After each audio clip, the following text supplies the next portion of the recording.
So today we'll discuss about microfossils. As the name suggests, micro means very small. They can be seen only under microscope.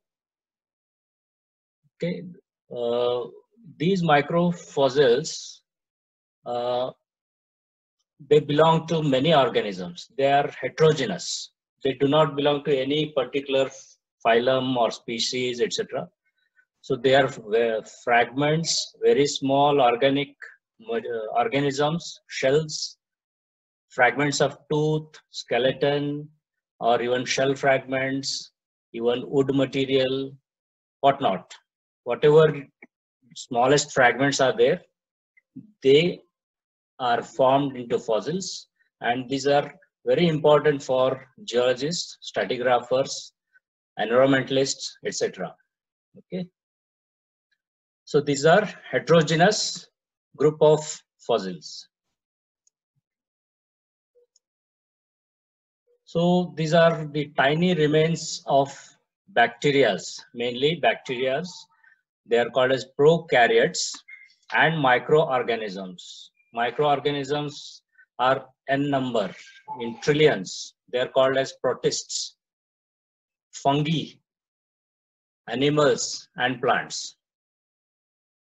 These are heterogeneous, as I told you. They are mixed. Remains studied as a single discipline using powerful microscopes. You require a very powerful microscope such as scanning electron microscope, etc. Okay. Thus, microfossils, unlike other kinds of fossils, are not grouped according to their relationships to one another. For example, phylum, class, order, suborder, etc. But only because of their generally very small size and methods of study, which require a powerful microscope and very sophisticated instruments like SEM. For example, these fossils are of bacteria, foraminifers, diatoms, very small invertebrate shells or skeletons, spicules, spines, pollen grains, tiny bone fragments, and teeth of large vertebrates, among others, can be called microfossils. The shell or test of these microfossils are generally made up of calcareous material, siliceous material, phosphatic materials, phosphatics such as our teeth. They are made up of phosphate, phosphatic minerals, apatite, and organic material. Although plants and animals are the most obvious life around us today, they are not the most numerous nor the most important contributors of microfossils.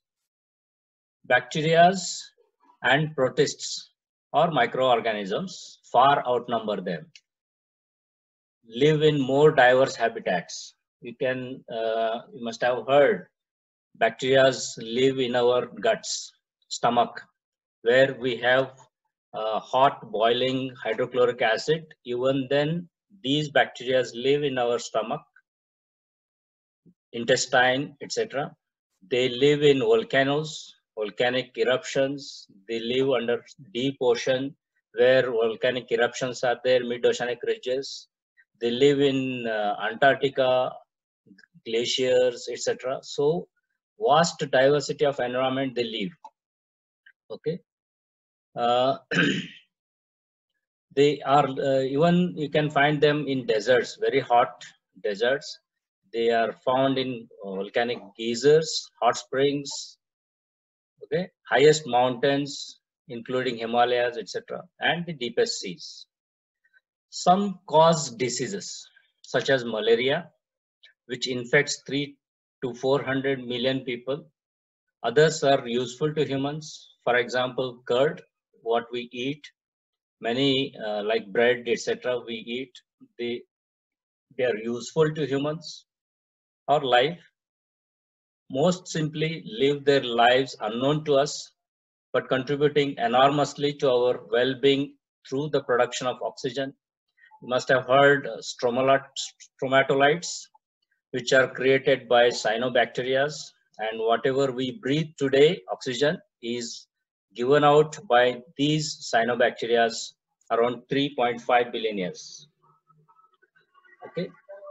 The degradation of waste materials, recycling of nutrients, production of food, and multitude of other functions, some of which take place in our own bodies. And these are the important contribution of these microorganisms. Now, this is just got it from National Geographic. This page. We are surrounded by the microorganisms. There are trillions of microorganisms in our body, around our body, wherever, like eggs, for example, nose, lungs, skin, eyes, whatnot. Okay. So the more scientists investigate the microbes living inside us, the more they learn about the surprising impact of these tiny organisms on how we look, act, think, and feel.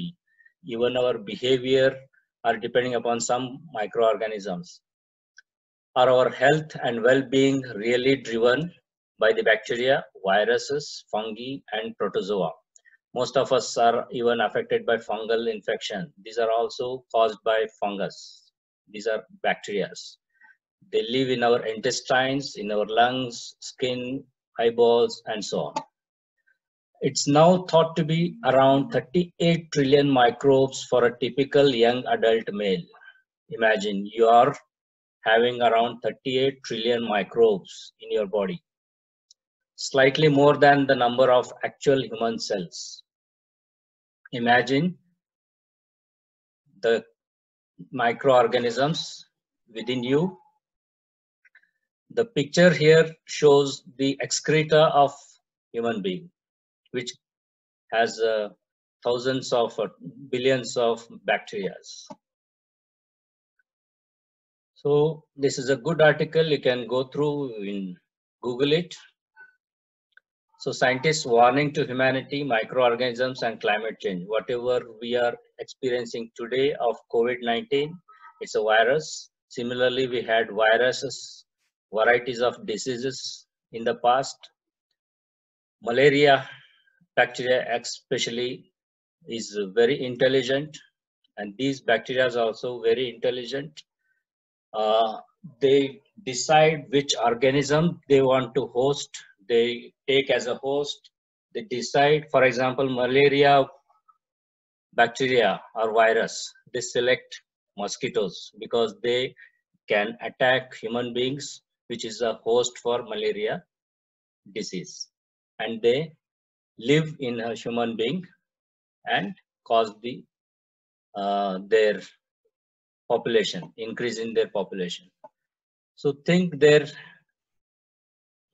knowledge or their intelligence, etc. They are more intelligent than human beings.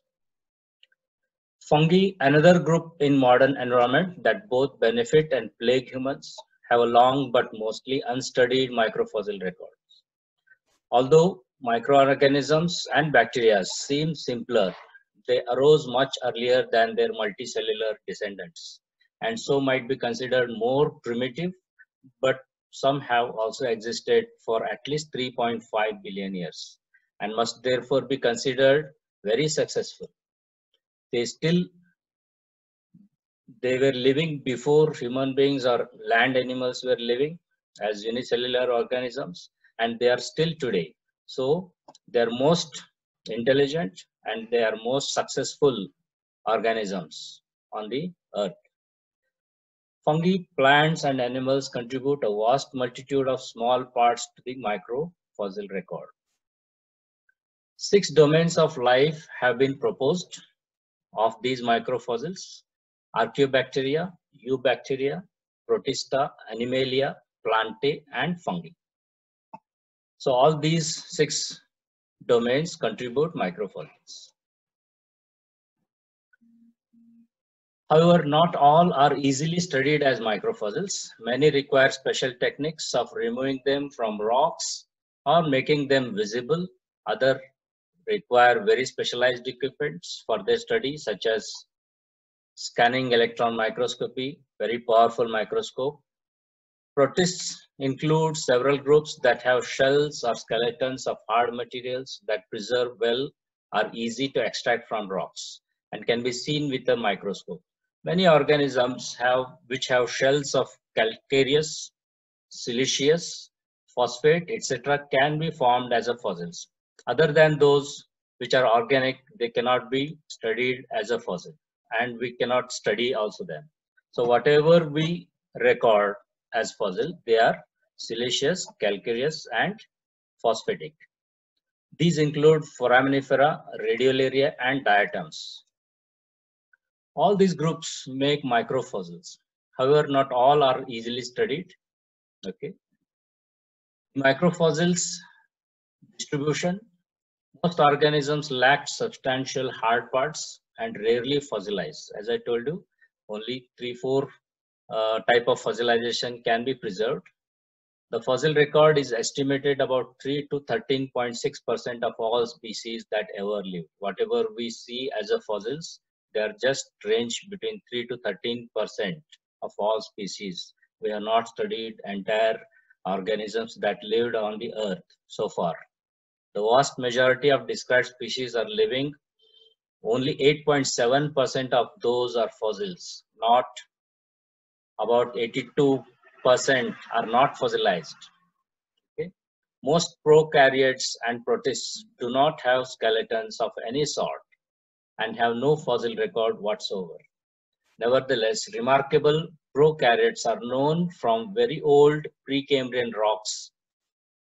For example, in banded hematite quartzites, they have found some organisms and stromatolites which built photosynthesizing cyanobacteria, which gave us oxygen on the Earth's surface, are very common from 3.5 to 4 billion years ago, and less common right up to the recent.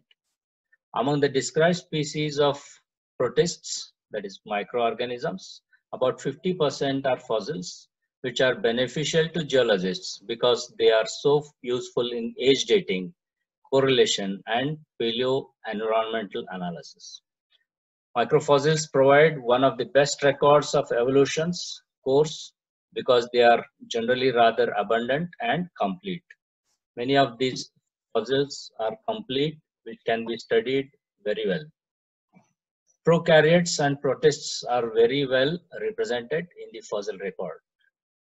Prokaryotes are the oldest known fossils, and they were the only life on Earth for most of its history. They lived around 2 billion years, okay, from 3.5 to 1.5 billion years ago. Protists joined them at least 1.5 billion years, that is, microorganisms joined later, and animals and plants were latecomers at less than 0.55 billion years. So imagine their life, they spread around 2 billion years. Okay, highest living organisms span. Among the microfossils, foraminifera, ostracods, and conodonts are very important stratigraphic microfossils. Some of them are regarded as even index fossils. While foraminifera are important in Mesozoic, Tertiary, and Quaternary, conodonts are useful in Paleozoic and Mesozoic. Conodonts are nothing but teeth fragments of fish, a kind of fish which was living in the past. Ostracods are important throughout the Phanerozoic. Okay. So these are microfossils of foraminifers, varieties of foraminifers. These are the microphotographs taken by SEM microscopes, usually called forams or bugs, comprise a large group. Some 60 to 80,000 species have been described from Cambrian through recent age sediments. In National Institute of Oceanography, there is a special branch in geology, a special lab where all these equipments are there. One scientist, we had invited him to our college, Dr. Nigam, Raju Nigam. He is specialized in microfossils of foraminifers. So we were talking about foraminifers. Yes, sir. These are called forams or bugs, which comprise a large group. About 60 to 80,000 species have been described from Cambrian through recent age sediments. You can find them in recent beach sediments or silts in rivers where brackish water are there. The species generally have shells made up of silt and sand particles or secreted calcium carbonate that range in size from less than 0.10 mm to 10 centimeter. Most are about the size of a pinhead. Each shell has one or more chambers in which the protoplasm of the living protist resided.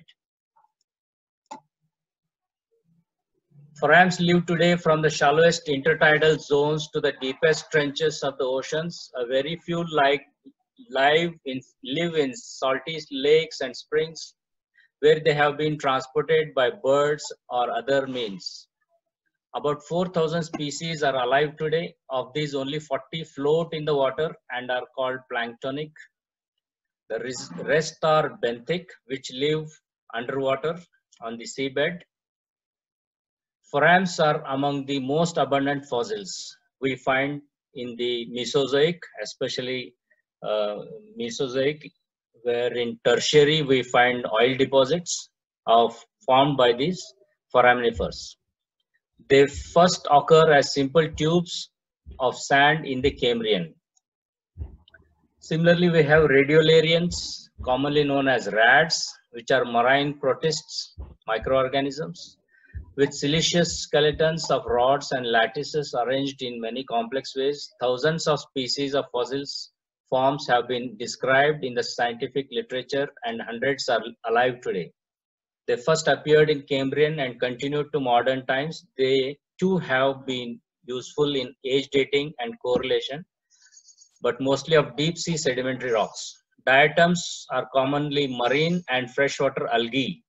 These are they photosynthesize, hence only need certain nutrients and sunlight to survive and to make their siliceous skeletons. These fossilized skeletons, known as frostules, extend back only to Jurassic to Cretaceous. We have animal fragments, skeletons. Nearly all sedimentary rocks have microfossils of animals and plants in them. Many times they are unidentifiable. Others can be readily attributed to a known group. For example, fish scales, teeth, and bones are common in marine fine-grained rocks. Small teeth and bones of terrestrial vertebrates can be found in non-marine rocks. Most common, however, are small parts of invertebrates, shells, crinoid columns, echinoid spines, and granules, plates, sponge spicules, osteopods, and others. Plants, bits and pieces of various plants are fairly common in sedimentary rocks. These are usually cuticles and other small parts. Seeds may be encountered in microfossil samples taken from rocks deposited in terrestrial environments. Pollen grains and spores are very common microfossils, but they require difficult extraction techniques using acids and high-powered microscopes to see them. Most foraminifera have skeletons of calcium carbonate. Radiolarians have silica. They give rise to chert. The plant-like protists are diatoms. Diatoms are made up of silica and they accumulate to make up the rock diatomite. The shells of coccolithophores are called coccoliths. They are made up of calcium carbonate and hence they constitute chalk deposits of Cretaceous. Significance: microfossils are perhaps the most important group of all fossils. They are extremely useful in age dating, correlation, and paleo-environmental reconstruction of the environment in which the sediments were deposited. Important in the oil, mining, and environmental industries, as well as in general geology. Billions of rupees have been made on the basis of microfossil studies, for example, oil and gas companies, because they usually occur in huge numbers in all kinds of sedimentary rocks, especially in tertiary deposits. They are the most abundant and most easily accessible fossils. Many species of microorganisms have short geological ranges and were widely distributed in oceans. The microfossils serve as good index fossils or tools for worldwide time correlation.